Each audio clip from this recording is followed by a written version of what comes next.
duas realidades diferentes.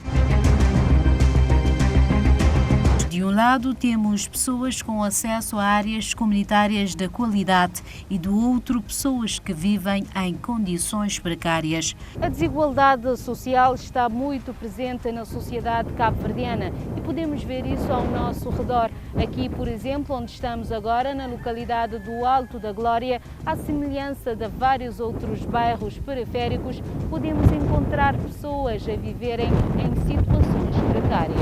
A pobreza é um fenómeno social na medida em que está presente no nosso cotidiano e até representa alguma carência de algumas necessidades básicas que a pessoa está passando. Diante das necessidades básicas, por exemplo, que a pessoa está passando, pode ter uma carência no setor da educação, no setor de saúde, e essa carência ali, que te representa a pobreza, te acaba para levar a desigualdade social. E pessoas te ficam com menos oportunidade, e as menos oportunidades que pessoas te ficam com, te fazem com que haja exatamente esse desequilíbrio a nível social. Inúmeras são as causas que aumentam a distância entre as pessoas com mais condições e as que vivem em extrema pobreza. Uma delas, por exemplo, é a má distribuição da renda. Primeiro, nós temos a distribuição desigual de rendimento. Se tem distribuição desigual de rendimento, automaticamente pessoas sofrem alguma dificuldade, por exemplo, na satisfazer as necessidades básicas, cotidianas, do dia a dia, como, por exemplo, a necessidade da saúde, a necessidade da educação. E a saúde e a educação, se as pessoas têm aquela dificuldade ali, e acrescentando também, por exemplo, desigualdade de acesso a rendimento, que ela é fator decisivo, infelizmente, para levar à exclusão, para levar à desigualdade, porque te leva à pobreza e a pobreza te conduz à desigualdade. Essa condição de desigual oportunidades de acesso aos serviços básicos, nomeadamente transporte, emprego, educação, segurança e saúde, acaba por fazer com que o indivíduo se sente excluído às margens do mundo social, transformando direitos em privilégios.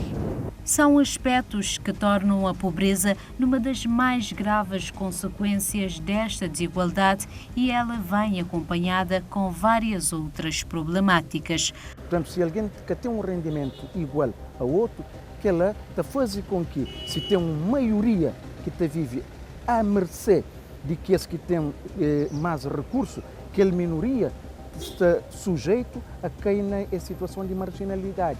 E essa marginalidade que pode cair nessa situação ali traz algumas consequências no tecido social. Pode trazer, por exemplo, aumento da taxa de desemprego, pode trazer abandono escolar, pode trazer violência e criminalidade. E tudo que ela é situações que acaba para aumenta cada vez mais aquele fosso entre os que têm mais e os que têm menos. Para este sociólogo, é necessário fazer um mapeamento de onde há maior incidência da pobreza e, posteriormente, intervir com políticas públicas. A hora que nos direciona as políticas públicas para aquela camada vulnerável que se sofre, aos poucos, não está de bela aquela situação de desigualdade, que é uma situação que cai de um dia para outro e exige uma atuação contínua. E seria bom que criado por exemplo, uma rede de trabalho com a comunidade, rede de trabalho com a comunidade e não política de trabalho para a comunidade. A hora que nos põe um programa ao serviço da comunidade, uma política pública de trabalhar com a comunidade, implica envolvimento, engajamento da própria comunidade, porque a comunidade se sente parte daquele programa, se sente parte daquela ação.